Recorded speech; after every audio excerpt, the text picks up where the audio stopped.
All right, welcome. You know this image of a traffic jam stuck in a bottle? It's pretty much the perfect way to picture the exact problem we're talking about today. We're going to crack open the original Matic white paper and see exactly how they plan to, well, uncork this massive bottleneck. The goal? To make decentralized apps way faster, way cheaper, and finally ready for, well, for everybody. But first, let's just frame the problem here. I mean, have you ever tried to use a dApp or just make a simple transaction and you're just stuck? Just waiting and waiting? Or maybe you've seen those gas fees go through the roof? It's crazy, right? Well, that slowness, that expense, that was the big problem holding the entire ecosystem back. Okay, so this right here, this is a pretty stark contrast, and it's basically the entire reason Matic even exists. On one side, you've got the Ethereum mainnet, slow, super expensive, kind of limited. And then on the other, you have the promise of Matic, transactions that are pretty much instant, fees that are basically nothing, and just massive throughput. We're not talking about a small tweak here. This was a total rethink of the whole user experience. So to really get why this was such a big deal, we have to dig into the problem itself. The white paper calls it the blockchain bottleneck. And honestly, that's exactly what it was. This huge fundamental barrier that was stopping crypto from really going mainstream. And the white paper really breaks this bottleneck down into four key roadblocks. You've got the slow transaction speeds, you've got the low throughput, meaning it just can't handle a lot of traffic at once, then you have the crazy high fees, and all of that adds up to a really poor user experience. I mean, seriously, could you imagine trying to build a hit game or a worldwide payment system on a network like that? No way. It was a huge turnoff for both developers and users. And this is where Matic steps into the picture. It was basically designed from the ground up to be the answer to this exact set of problems. So what is Matic anyway? Well, the white paper's abstract really nails it. It's not trying to replace Ethereum. Instead, it's an off/side chain scaling solution. The best way to think about it is like a massive upgrade that works with Ethereum just to make it better, faster, and a whole lot easier to use. And this line from the paper really drives the point home. The core of the architecture was built for mass user adoption. See, it's not just about a bunch of technical jargon and specs, it's about people. The entire system was designed to get rid of all that complexity and frustration we were just talking about. It's all about putting the user front and center. Okay, so how does this whole thing actually work? Let's get into the mechanics. The best way to understand it is with a simple analogy. Just picture the Ethereum mainnet as a totally gridlocked city highway, bumper-to-bumper traffic. Well, Matic is like a brand new, super fast express lane running right alongside it.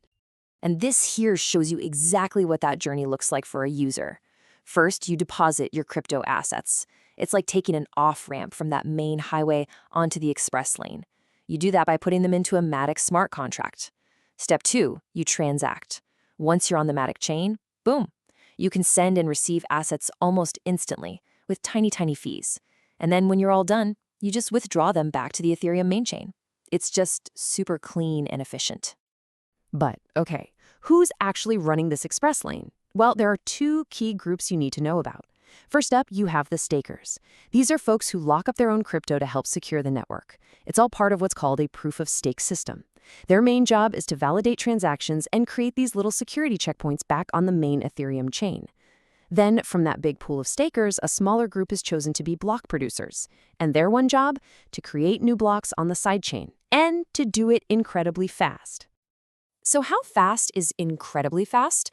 Well, this fast. Less than 2 seconds for a block confirmation. I mean, let that sink in. That's the difference between sitting around for minutes waiting for a transaction to go through and it just happening instantly. This is what a seamless user experience is supposed to feel like. And now, get ready for the wow moment. The white paper lays out a theoretical capacity of, wait for it, over 65,000 transactions per second. And that's on just a single sidechain. To put that in perspective, Ethereum at the time was doing maybe a dozen or so.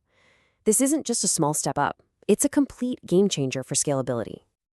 All right, so we've got this incredible speed, this insane scale. But so what? What does that actually mean? What can you do with all that power?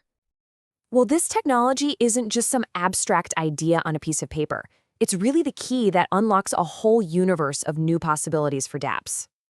The white paper pointed to a bunch of exciting areas. Think about it. Payments, right? They suddenly become practical when the fees are almost zero.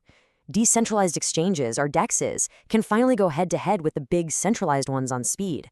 And gaming? Oh man, gaming is a huge one. Suddenly, things like unique in-game items, NFTs, they become totally viable because you're not paying a fortune in fees every time you want to buy, sell, or trade one. All of these things suddenly became a real possibility. But you know, the vision in the white paper, it didn't just stop with one super fast sidechain. Nope. The plan was much, much bigger than that.